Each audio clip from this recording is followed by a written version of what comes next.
Hey everybody, with the Throne of Eldraine pre-release coming up soon, I thought it would be a good time to make a video where I discuss exactly what a pre-release is.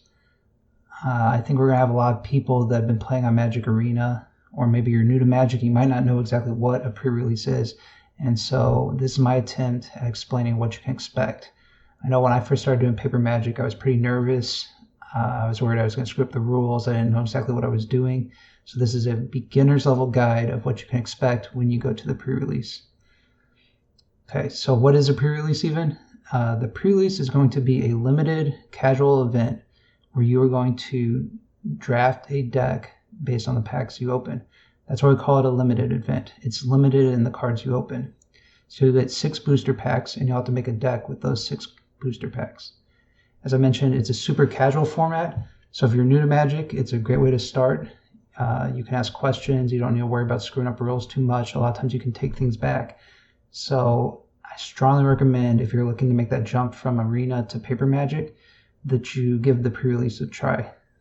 In case you don't know, the pre-release is happening on September 27th, Friday, and running through September 29th on Sunday. And there's also going to be a pre-release available on Magic Arena on the 26th. If you're nervous about what the cards do, playing in that pre-release on Arena on the 26th is really going to help you get comfortable with some of the cards.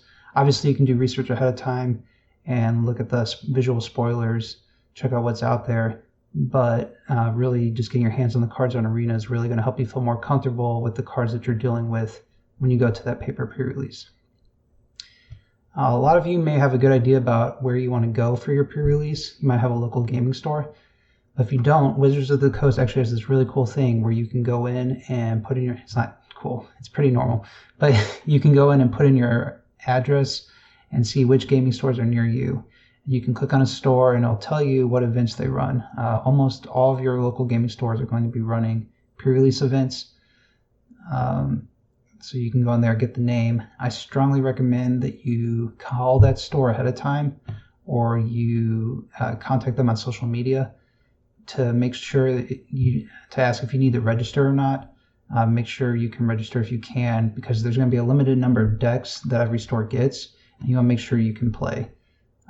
That's really going to be dependent on where you play and how busy it is. Some stores will have lots of extra packs when it's all done. Some bigger stores might sell them all out on Saturday and might not have any on Sunday. So if you can, contact your store ahead of time and register. We're almost done with all the technical stuff about what you need to know in advance. But one other thing you may want to do is go and create a Wizards account. You can go on there onto the website and put in your information, and they will give you a DCI number. And this DCI number is what you're going to use when you go to the event. You're going to tell the person that's organizing the tournament what your DCI number is, and they'll enter you in your system. If you played at your game store before, they probably have your DCI number already, so you don't need to worry about it. And if you forget to do this, it's actually not a big deal, because they will give you a card. They'll assign you a DCI number and give you a card, and you can go on later and input that information to create your account. And they could do a lot more with what you do with your DCI number, but it's still kind of cool to just see what events you played in, how many people were there, and how you placed and stuff. Okay, as far as what to bring with you, you are going to want to bring water or food, or have a plan to buy it. You might not realize it, but some of these events can go a couple hours. They're usually 50-minute rounds, and a lot of times they'll be doing 4 or 5 rounds, depending on how many people are there. So it can take 4 or 5 hours. So definitely plan on that. The rounds, like I said, are 50 minutes. You're going to have 10 minutes in between to take breaks, and during that time, I recommend you drink some water. You can also support your local gaming store by buying food from them if you want to do that. I know I always bring water, so it's something you don't always think of. Just make sure you don't spill your water on people's cards. That would not go super great, so make sure you stand back when you're doing that. You're also going to want to bring a few dice with you. That's something that's a little different from Arena, because when you play Arena, all these counters will go on the stack for you automatically and go onto your cards. But in paper, you need those dice to keep track of where your +1/+1 counters are. Obviously, you can go out and buy some really cool dice, but you can also just go, grab some dice from Monopoly. I think Monopoly has dice.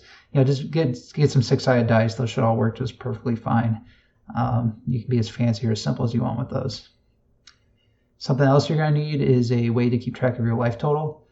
Again, in Arena, you attack somebody, it subtracts automatically, but in paper, you need to know your life total and your opponent's life total. So what I like to use pen and paper, and that way I can write down as the life totals change, where they were beforehand, and that way if my opponent and I ever disagree on what the life total should be, they can come out and we can go back and fix that.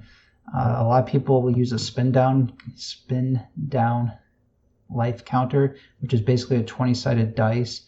Starts at 20. As you take damage, you go down with it. I don't like these because there's no history on it, but some people like them. They also aren't super great when you need to go back when you have life gain synergies, because it's hard to go over 20. You have to get another dice. If you don't like pen and paper, I've seen a lot of people now using boogie boards, which are just sort of like smart boards, and those are pretty cool if you just have one lying around. One other decision you're going to have to make is whether or not you're going to sleeve your cards. When you sleeve your cards, that gives you the ability to shuffle them easier, and it also protects any bomb rares you might open. So if you have an extra pair of sleeves lying around, I recommend you bring some sleeves. Going along with that, if you have a lot of basics and a lot of extra sleeves like me, you can go ahead and sleeve up some basic lands. That way they'll fit into your deck real easily. So whatever 2 colors you end up deciding playing, you'll have those lands available to you. And it's a chance to personalize your stuff if you have some cool foil basics or anything out there. So that's basically all I have to talk with you guys about right now. This is really just a guide to get you comfortable on what you can expect. The most important thing is just remember to have fun. Like I said, it's a casual format. Everybody's there to have a good time. It doesn't matter if you lose a bunch of games. What matters is you meet some people in your area, get to know the store owner, start to feel comfortable going to other events. I will be doing another video soon, hopefully, where I talk about some deck building strategies if you're going to a limited event. I'll probably do some pretty beginner-friendly strategies. So if you're a veteran player, you probably know all this stuff, but if you're new and the idea of making your own deck intimidates you, it'll be a quick, easy way to get a deck that you can play with and have some fun. So hope you guys enjoyed it, and I will talk to you later.